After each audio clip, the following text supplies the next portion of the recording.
Det er, simpelthen er det dine Altså, kammerater, det er, fordi jeg der er står der og kendt. tager billeder? Det er paparazzi, de tager billeder af. Et godt fællesskab, det kan være guld værd, og en sikker arbejdsplads kan i nogle tilfælde være forskellen på liv eller død. Hos IFAC, der løfter de begge opgaver. Alle IFACs medlemsvirksomheder skal igennem sikkerhedskurser og leve op til sikkerhedskravene for at undgå arbejdsskader, så kroppen bliver ved med at have det godt. Men hvad med det mentale og fællesskabet? Der skal man jo også kunne trives.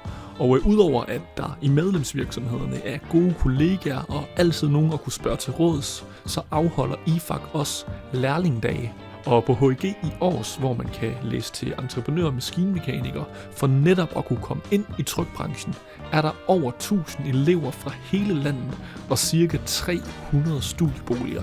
Så det er altså rig mulighed for altid at kunne finde nogen og lave et eller andet sammen med i fritiden. Men jeg går jo ikke på skolen, så i stedet for at jeg fortæller mere om, hvordan det er at gå på HIG, så fik jeg gaflet en elev ved kantinen til et kort interview. Han hedder Elias, bor rent faktisk på skolen og læser til entreprenør maskinmekaniker. Hvad synes du egentlig er det fedeste ved at gå her? Helt klart fællesskabet. Det fællesskab, man får med hinanden og sådan noget, det gør virkelig meget. Og hvad er det konkret? Fordi det er noget, man tit hører, det her med fællesskabet.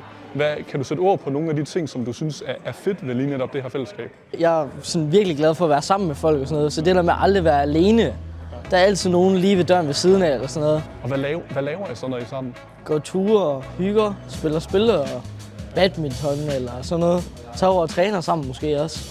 Du nævnte lige før, at det var motocross. Ja. Er det noget, I også... Det er også noget, vi gør i, ja. Ja. Så det er noget, du sådan går til på en måde her på skolen? Ja, det kan man godt sige. Man gør aldrig ting alene, fordi der er altid nogen, der er klar på at lave et eller andet. Så hvis du er klar på at tage skridtet og arbejde inden for trykbranchen, så vil jeg anbefale dig at se nogle af de andre videoer her på siden, hvis du ikke allerede har gjort det. Og på siden her, der kan du også finde medlemsvirksomhederne, der aktivt søger lærlingen. Så der kan du altså hive fat i nogle af de her medlemsvirksomheder og prøve at skaffe en læreplads og uddannelsesaftale.